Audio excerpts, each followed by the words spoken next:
KBC में करोड़पति पति। सूरज के जीवन का एक ही फंडा था कि मेहनत तो गधा भी करता है, घर बैठे जो कमाए समझदार वही होता है। इसीलिए उसने कभी नौकरी ही नहीं ढूंढी। इस बात से हालांकि उसकी पत्नी शिखा बिल्कुल भी अग्री नहीं करती थी, पर फिर भी सूरज को समझाना बेकार था। टीवी में कैसे बनोगे करोड़पति का ऐड देखकर उसे लगा कि बस अब तो घर बैठे ही वो करोड़पति बन सकता है, और उसके पीछे उसने अपने सारे सोर्सेस एक्टिव कर दिए। 2 हफ्ते में उसके कलीग के साले के पड़ोसी के बेटे का सोर्स निकलता है जो कि उसे शो में पहुंचा सकता है, और सूरज उससे मिलने चला जाता है। अच्छा, तो हमें मुकेश जी बता रहे थे कि आप हमें शो में पहुंचा सकते हैं। हाँ, उसमें कोई तकलीफ नहीं है। मैं कल अगर कोशिश करूँ तो इसी महीने में आपका नंबर आ जाएगा। अरे ये तो बहुत बढ़िया हो गया। अच्छा, वो सिलेबस और क्वेश्चन पेपर का कोई जुगाड़ है क्या? हैं? उसका तो कोई जुगाड़ नहीं है। तो वो वाकई में कुछ भी पूछ सकते हैं? हाँ, वो तो बच्चन जी पर है, जो पढ़ते हैं वो पूछ लेते हैं। पहली कोशिश फेल होने पर अब सूरज के सामने एक बहुत बड़ा सवाल था कि आखिर जवाब कहाँ से लाए। तब शिखा ने एक सजेशन दिया, क्यों ना सूरज अपने चचेरे भाई सुमित से मदद मांगे, जो कि यूपीएससी की तैयारी कर रहा था। हालांकि इतनी मेहनत करना सूरज को समझ में नहीं आता था, पर कोई और रास्ता ना मिलने पर वो आखिर सुमित से बात करता है। अरे सुमित, हमारा कैसे बनोगे करोड़पति के लिए सिलेक्शन होने वाला है। तुम हमें थोड़े चिट बनाने में मदद करोगे क्या? अरे भैया, चिट बनाए तो सालों हो गए, उसमें हमारा एक्सपर्टीज नहीं है, बल्कि आप बोलो तो हम आपकी पढ़ने में ज़रूर मदद कर सकते हैं। हट, कैसी अनाप शराब बातें कर रहा है तू। सूरज ने सुमित को मना तो कर दिया था, पर तैयारी करने के सिवाय कोई चारा उसे दिख भी नहीं रहा था। खासकर जब 12 के पेपर लीक करने के एक्सपर्ट शुक्ला जो भी हाथ जोड़ लेते हैं। आखिर सूरज को सुमित के पास जाना ही पड़ा, और उसने सुमित और शिखा से वादा किया कि वो बहुत मेहनत करेगा। 1 महीने की तैयारी के बाद फाइनल हुआ कि शो से 1 हफ्ते पहले एक ट्रायल खेला जाएगा, जहां पर सारे रिश्तेदार ऑडियंस की जगह पर होंगे और शिखा सवाल पूछेगी। दूर दराज से भी रिश्तेदार आकर हाजिर हो गए देखने कि आखिर कैसे बनेगा सुमित करोड़पति।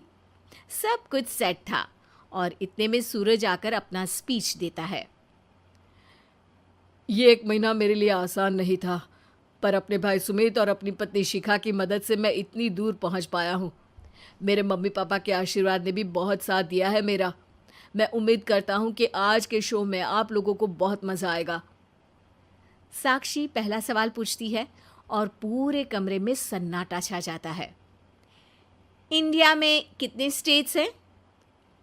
3, सॉलिड, लिक्विड और गैस। अरे रुकिए, तो ऑप्शंस तो देने दीजिए। इतने में 5वीं कक्षा का चिंटू बोल उठता है। अरे क्या मामा, आप तो पहले सवाल पर ही आउट हो गए। अरे बेटा, पहला सवाल तो ट्रायल होता है ना।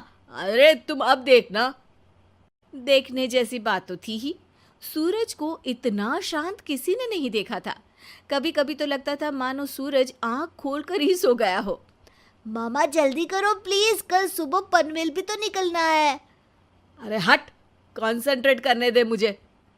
3 सवाल में 3 लाइफलाइन खत्म हो चुकी थी, और अब चौथे सवाल पर भी सूरज का मौन नहीं टूटा। पर सूरज अभी भी हार मानने को तैयार नहीं था। उधर हर कोई सूरज को छोड़ सुमित को देख रहे थे। आखिर सुमित ने ही तो पढ़ाया था सूरज को। गजब बेइज्जती है यार। अरे बेटा, तो बाप का, दादा का, भाई का, सबका नाम बुड़वाएगा। अरे 3 लाइफलाइन ले ली तो भी तेरा कुछ नहीं होना है। अरे कोई इतनी बात करता है क्या शो पर? अरे बेटा, शो पर तेरे जैसे भी तो नहीं आते ना। सूरज की ये जंग आखिर 1 घंटे बाद 5वें सवाल पर खत्म हो गई, जब उसने इंडिया के नेशनल बर्ड का नाम कहा, कौवा। अरे बेटा, मजा तो बहुत आया, बस थोड़ा टाइम पर खत्म होता तो आनंद भी आ जाता। ताने बारिश के बूंदों की तरह बरस रहे थे और सूरज को भी समझ आ रहा था कि ये करोड़पति बनना शायद उसके बस के बाहर की बात है। पर वो आखिर ये बात मान कैसे लेता? वो सख्त लौंडा जो ठहरा, उसने सोचा कि बेइज्जती तो हो ही चुकी है, पर अगर मैं हार नहीं मानूं तो शायद कुछ हो सकता है। शिखा, तुम देखना, असली शो में आग लगा दूंगा, आग, करोड़पति बनूंगा मैं। हाँ, सब्जियां खत्म हो गई है घर पे, ले आओ। पहले पति बन जाओ, फिर करोड़पति बनना। अरे गजब बेइज्जती है यार। बेटा, अभी तो घर पर ही हुई है, 1 हफ्ते में तो तुम देश के सामने करवा कर आओगे। वैसे जब टीवी पर जाओ ना, तो बस अपने मम्मी का ही नाम लेना, ठीक है? कोई पूछे तो बोलना कि पापा नहीं है मेरे। अरे पढ़ाई की, पेपर निकलवाए, इतने सारे लोगों को खाना खिलवाया, क्या फ़र्क पड़ा? इसीलिए मैं कहता हूँ कि मेहनत तो गधा भी करता है, घर बैठे जो कमाए वही सिकंदर। लेकिन मामा, गधे भी जानते हैं कि हमारा राष्ट्रीय पक्षी मोर है।